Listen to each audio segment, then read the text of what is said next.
So good evening, all of you. So coming to the next one.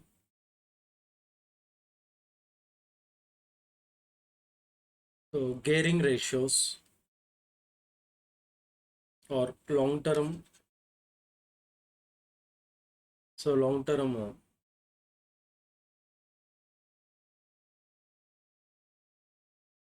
solvency ratios. So in this case, we calculate one of the important ratio is a nothing but what gearing ratio. So gearing ratio is a nothing but it represent the proportionate of fixed interest or fixed income bearing securities or fixed income bearing debt funds in the overall capital employed. So it is equal to debt by equity plus debt. Debt by equity plus debt into 100. It is provided by gearing ratio. Here, debt is equal to, it includes debentures or long-term liabilities, if any. Along with that, redeemable preference shares. Along with that, redeemable preference shares. Then coming to the equity, it include share capital plus reserves and surplus. And if any irredeemable preference shares, then those are also forming part of equity. Those are forming part of equity. So redeemable preference shares are also forming part of what? Debt. So gearing ratio is defined as the proportionate of the debt in the overall capital employed. So we write equity plus capital employed is as, sorry, equity plus debt as a capital employed. So the proportionate of the debt in the overall capital employed of the company is called as what? Gearing ratio. It is called as what? Gearing ratio. So here the gearing ratio depends upon the two factor. One is a debt, another one is equity. For example, if the debt component increases, so if the debt component increases, then the risk or degree of the risk automatically increases, because so if the debt component increases, there is a more burden on the company. At the end of the every period we need to pay the fixed amount of interest or fixed amount of the dividend, fixed amount of interest required to pay as the debt increases, so in case of high gearing firms, so high gearing firms,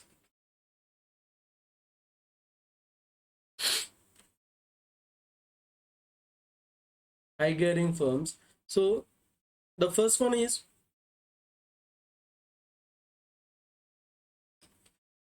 large portion of fixed finance expenses created due to involvement of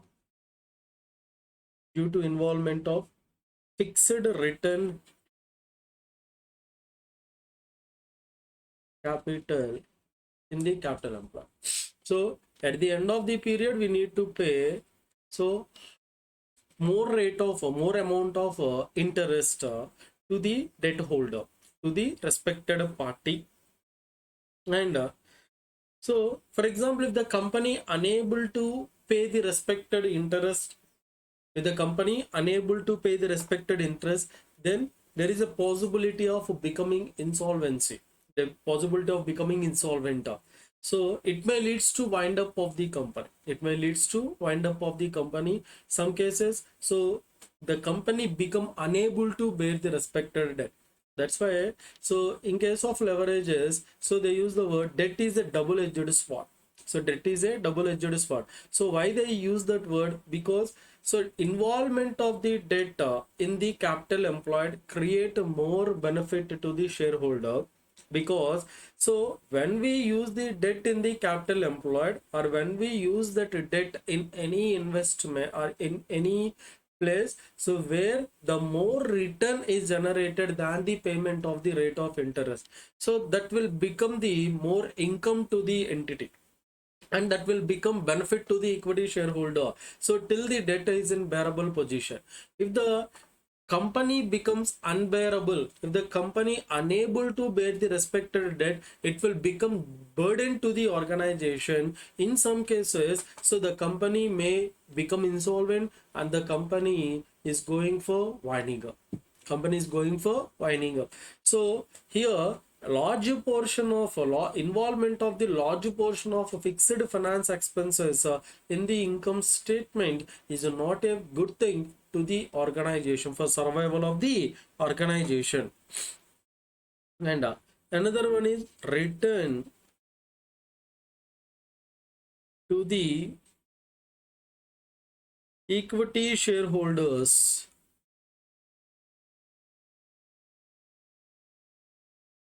also increases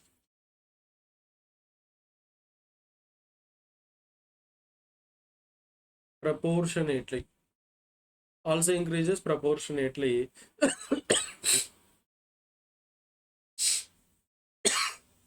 For example, if you take the loan at 20%, you will use that amount where that investment able to generate how much? 25%.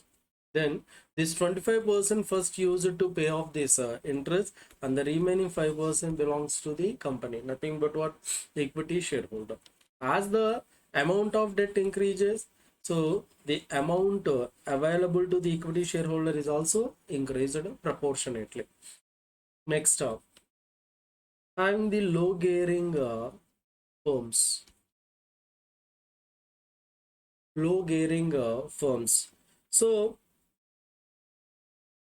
it provide scope to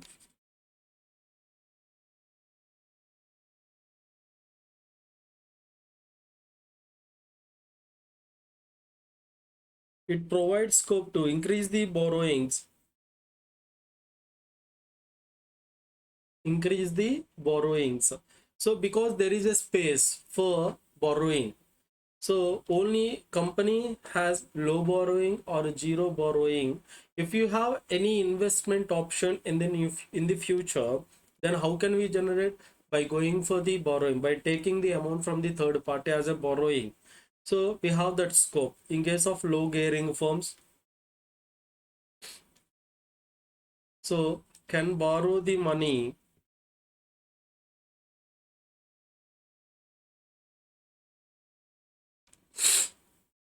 can borrow the money easily, can borrow the money easily. So this is about what so gearing ratio. Okay, so in case of gearing ratio,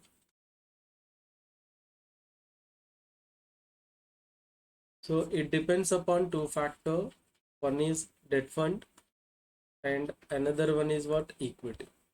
So involvement of the debt in the overall capital employed. So in that case, we need to check whether company able to generate sufficient profits to meet that obligation of interest or not. That is one of the important thing. So if the company able to generate, means that debt is in manageable position, then there is no burden to the organization. If the company unable to generate that profits to meet the France cost obligation or that interest obligation of the respected debt, means the debt is not in manageable position, then that will become burden to the organization. then the company may go for winding up. It affect the company's survival also. And the second one is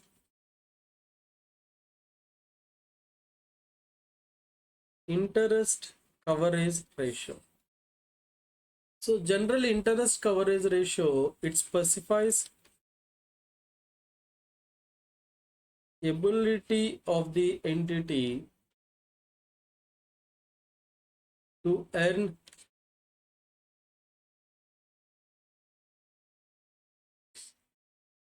sufficient profits to pay the interest or finance cost. So means it provides EBIT by interest. So here how much profits and EBIT stands for what? Operating profit. So how much profits earned by the company to pay the interest? How much profits earned by the company to pay the interest?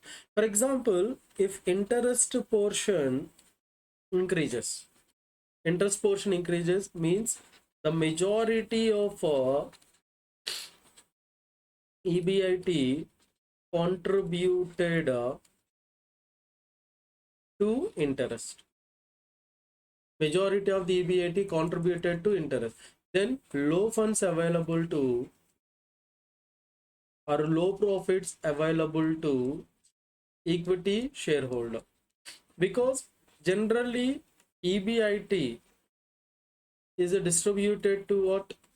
Debt funds and to the government in the form of a tax, and the remaining to the equity funds, right? If the major portion is set off by the interest and the major portion set off by the interest, then low profit available to the equity. In case of low if the in case of low gearing firm, and low interest cost is there, then major profits of EBIT are available to equity shareholder. Major profits are available to the equity shareholder. So in case of interest coverage ratio, we need to check whether it is a high gearing firm or low gearing firm. So whether high profits are available to the equity shareholder or low profits available to the equity shareholder depends upon involvement of the debt in the capital structure. If it is a high gearing firm, then major part of the EBIT is set off by is adjusted to the interest, and the low profits are available to the equity shareholder. In case of low gearing firm, low interest is provided out of the EBIT, then high profits are available to the equity shareholder. So this is provided by what? Interest coverage ratio. Interest coverage ratio. Then next one is over trading. So what is meant by over trading? So what is meant by over trading?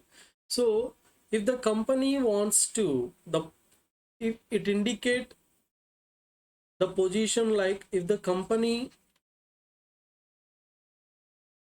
wants to increase the sales, then there are two cases are there. One is investing more, or by investing the amount in less. In case of investing more, we need to borrow the funds or increase the capital, So in case of because if you want to increase the sales, we need to we need to increase our production, and for that purpose we need to utilize the more funds, or we need to spend the more funds. In that case, so for increasing the fund, we need to borrow the amount either from the own pocket or from the outsider's pocket. Means we have to increase either capital or borrowing. In some cases, that some company wants to increase the sales without increase in the capital, without increase in capital, means investing amount is very less without involvement of any interest, without involvement of the investment. Means here the party took the inventory, or took means purchase. So purchase the inventory on credit basis more. So how the production increased? By purchasing the raw material on credit basis. By purchasing the raw material on credit basis. So this type of case. So increasing the sales without involving the more investment or without increasing the capital is called as what? Over trading. Is called as what? Over trading. So in this case, inventory is increased rapidly. So which are purchased on what? Credit basis. The automatical trade payables are also increased. Automatical trade payables are also increased. So this is called as what? Over trading. Over trading means if the company increases its sales without increase in the capital, without increase in the capital, is called as what? Over trading. Is called as what? Over trading. Next, the last one is investors ratio. So investors ratio, so that is, first one is relating to what? EPS, earning per share. So here EPS generally defined as the total earnings available to equity shareholder by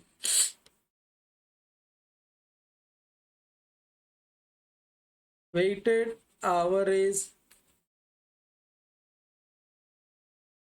number of shares. Weighted average number of shares. So this was already covered under another standard, so not required enough or not required much more time here. So just calculate what is the EPS. So generally this EPS is compared with another year, whether earnings are increased or decreased per share. It indicates the performance of the entity per share. Next one is what? Dividend per share. So dividend by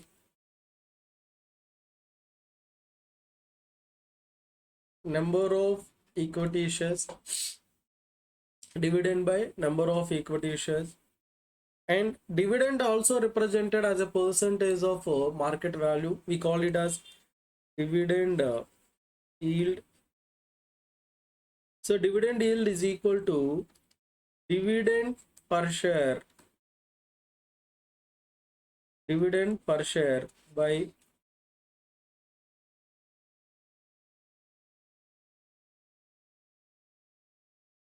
market price per share. So when we use the word yield, we have to represent that element as a percentage of what? Market price per share, as a percentage of what? Market price per share.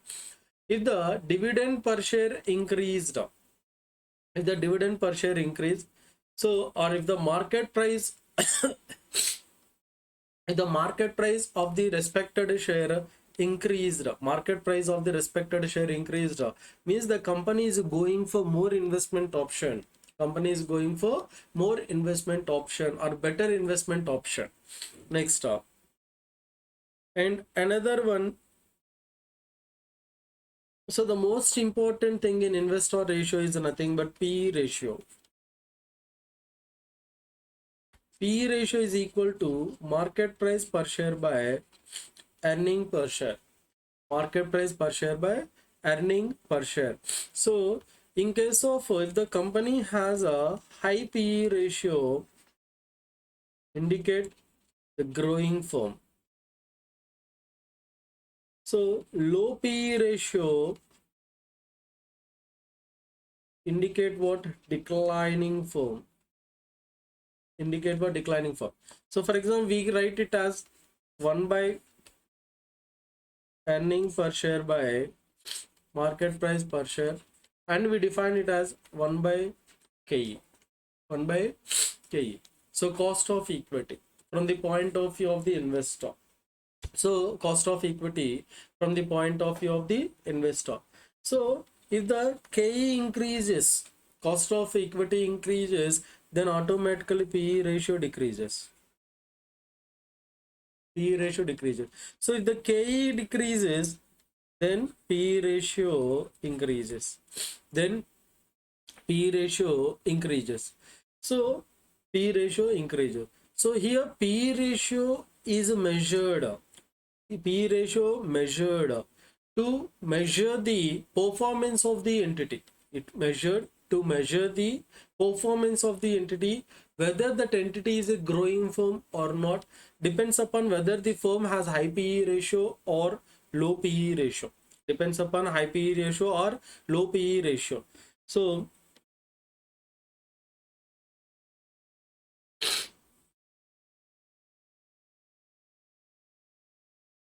these are the investors ratios.